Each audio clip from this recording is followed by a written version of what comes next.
wanta akkasitti immoo osoo irrallee du'e waan hin beeku for sure. Amma booda Itoophiyaa keessatti wanni uummanni Oromoo hin barbaanne hojiirra oolu. Hin danda'amu.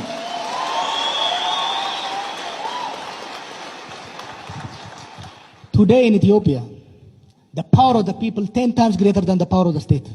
Kana beekuu qaban.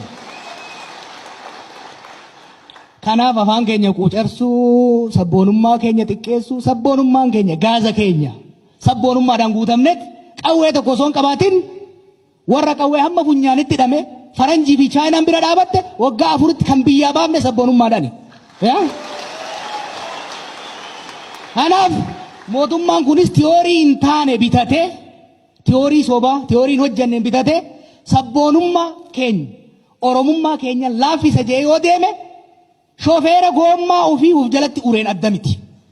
Gommaa ofii uraa. Kuniif mootummaan kunis kana waan isaanitti himan isinitti himaa jira beeka. Namni shofeera ta'ee osoo makiinaa ofu gommaa ofii ofitti uru taanikaa gaazii keessa ibsan ofitti uru. Sabboonummaan Oromoo dagaaguu qaba, cimuu qaba, karaa qabatee deemuu qaba malee imaammata barnootaatiin haa taatu waan nama gaddisiisu jira bara. Biyya Oromoo keessatti miidiyaan Itoophiyaa ilaalcha farra Oromooti kan gaggeessaa jirtu. Akkasimoo akkasii miti. Televizyinii Itoophiyaa akkuma gaafa kaleessaatitti waan Oromoo xiqqeessu bifa diraamaatiin yoo barbaadan, bifa qoosaatiin, bifa xiinxalaatiin nurratti duulan. Garuu waan tokko beekuu qaban.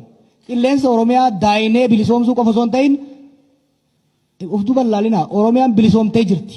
Amma booda olaantummaan alagaa biyya kanatti hin deebi'u. It's not gonna happen. Kanaafi wanni godhuu qabnu, wanni deemuu qabnu anamma kutaan qabsoo amma irra jirru hin bilisoomne jedhina Oromootii.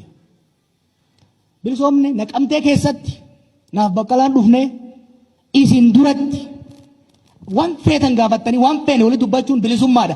Namni nuu kenne hin jiru ijoollee Naqamteetti toora eegame. Garuu kam qabsoofne bilisummaa qofaaf miti. Bilisummaan waan sadi qabaachuu qabdi. Dimookiraasii qabaachuu qabdi. Mootummaa gubbaa isinitti ergamuun osoo hin ta'in kan isin filamtaniin buluu jechuudha. Dimookiraasii tokko. Lammaffaa nagaa qabaachuu qabdan. Kiiloomeetira 20 irratti ajjeefamuun hafee nagaan baatanii galuu. Sadi lafa magariisaa kana laaltanii hawwoo osoo hin taane misoomsattanii hiyyummaa keessaa ba'uu qabna.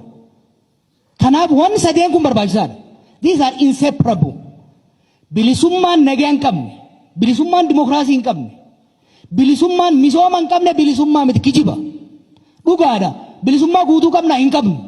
Sirna gabroomsaa garuu ofirraa kuffifnee jirra. Nutti illee hin deebi'u. Chaalenjiin jenereeshinii kanaa chaalenjiin keenya buleeyyan tiyya. Keenya sirna wayyaanee sirna abbaa irree diiguu akka dandeenyu agarsiifneerra. Ammallee abbaa irree ta'uun barbaada ka jedhu funyaan isaa qabnee lafatti darbina. Hin danda'amu.